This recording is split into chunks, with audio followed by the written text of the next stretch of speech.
Now, next topic, old and new religions.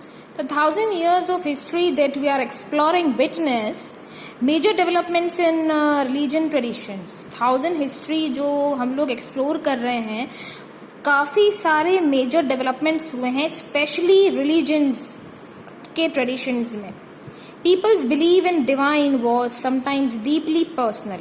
जो लोगों का belief है एक divine, एक ताकतवर एग्जिस्टेंस में, वो उनका पर्सनल बिलीफ है, right.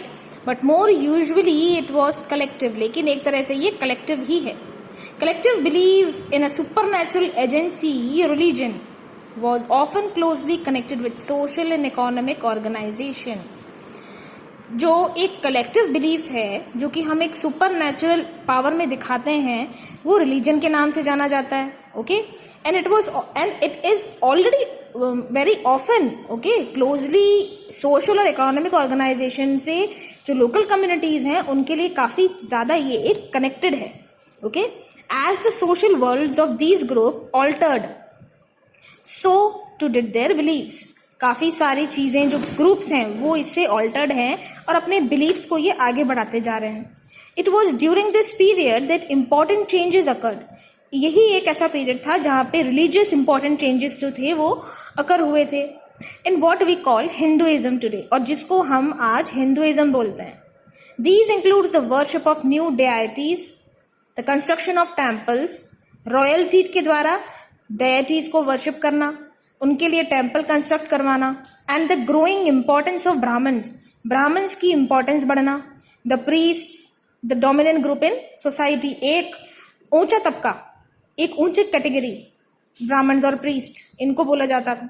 There knowledge of Sanskrit text earn the Brahmans a lot of respect in society. उनका जो नॉलेज था, चाहे वो संस्कृत टेक्स्ट रिलेटेड हो, ब्राह्मण्स का जो नॉलेज था वो एक रिस्पेक्टफुल कैटेगरी बन गया था सोसाइटी में. The dominant position was consolidated, और धीमे धीमे ये चीज जो थी ये बहुत ज्यादा डोमिनेटिंग होती जा रही थी. ठीक है ना, ऑर्डराइड होती जा रही थी. Position was consolidated by the support of their patrons, new rulers searching for Prestige.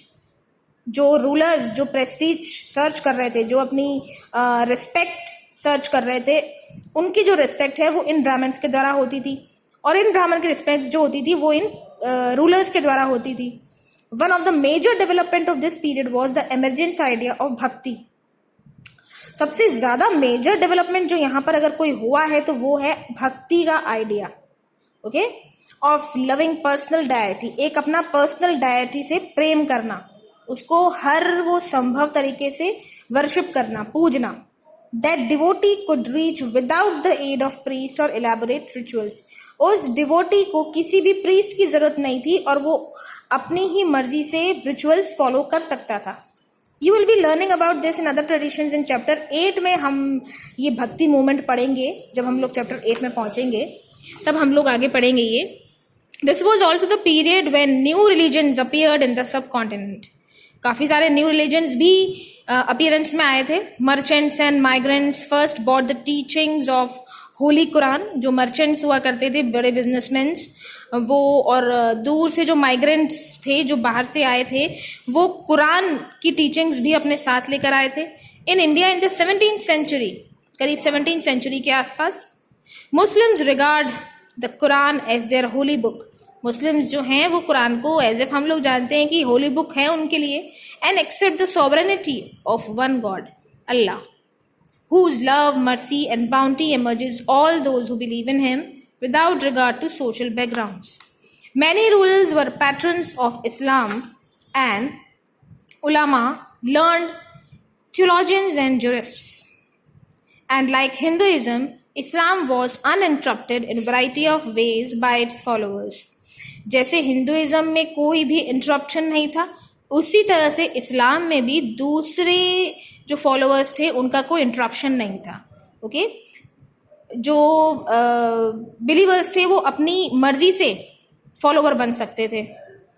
There were the Shia Muslims who believed that prophet Muhammad son in law Ali was the legitimate leader of Muslim community. एक community थी शिया Muslims जो कि ये believe करते थे कि जो प्रॉफिट मोहम्मद है उनके सन इन लॉ हैं अली, वो एक legitimate लीडर थे मुस्लिम कम्युनिटी के सबसे पहले. And the Sunni Muslims who accepted the authority of early leaders, Khalifas of community and the succeeding Khalifas, they were the other important difference between various schools of law, Hanafi and Shafi, mainly in India, and in theology and mystic tradition. Now next topic, thinking about time and historical periods. Historians do not see time just as passing of hours, days or tense. As a clock of calendar, time also reflects changes in social economic organization.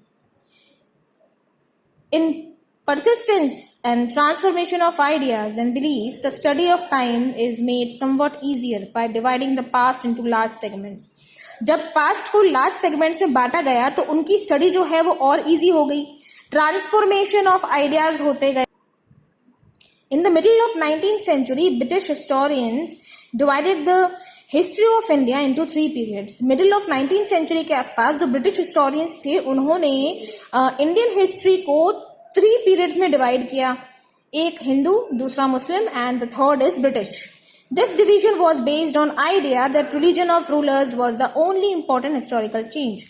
और ये जो division था ये इसने एक idea दिया कि जो रूलर्स का जो रिलीजन था वो भी अपने आप में एक हिस्टोरिकल चेंज का इंपॉर्टेंट एस्पेक्ट है. And that's there were no other significant development in the economy, society और कल्चर. सिग्निफिकेंट डेवलपमेंट जो है वो यही लेकर आया, चाहे वो इकोनॉमी में लाया, चाहे वो सोसाइटी में लाया या चाहे वो कल्चर में लाया. Such a division also ignored the rich diversity of subcontinent. और रिच डाइवर्सिटी जो थी किसी भी सब कॉन्टिनेंट की उसको भी इसने डिवाइड किया था. Few historians follow the periodisation today. Most look to economic and social factors to characterise. Okay, the historians you read last include the wide range of early societies, hunters, gathers, early farmers, people living in towns and villages. ये सब हिस्टोरीज में include किए गए थे. Okay, जिस तरह से hunters, gatherers, early farmers जो होते थे किस तरह से अपना लाइवलीहुड करते थे, एक टाउन और विलेज को किस तरह से वो लोग चला रहे थे. The history you will be studying this year is often describe as medieval. और इस साल जो आप हिस्ट्री पढ़ेंगे आगे के अपने चैप्टर्स उसको हम लोग मेडिवियल नाम से जानेंगे. ठीक है, यानी कि प्राचीन. मेडिवियल का मतलब प्राचीन. These 1000 years of Indian history witness considerable change. ये जो 1000 years जो निकले हैं हमारी इंडियन हिस्ट्री के, कंसिडरेबली इन्होंने काफ़ी सारे चेंज को विटनेस किया है. ठीक है, after all the 16th and 18th century were quite different from 8th और 11th. काफ़ी सारी सेंचुरीज हैं एक दूसरे से डिफरेंस रखती हैं क्योंकि चेंज जो है वो टाइम के साथ साथ बढ़ता गया. ओके, मेडिवियल से मॉडर्निटी आ गया, मॉडर्न पीरियड आ गया.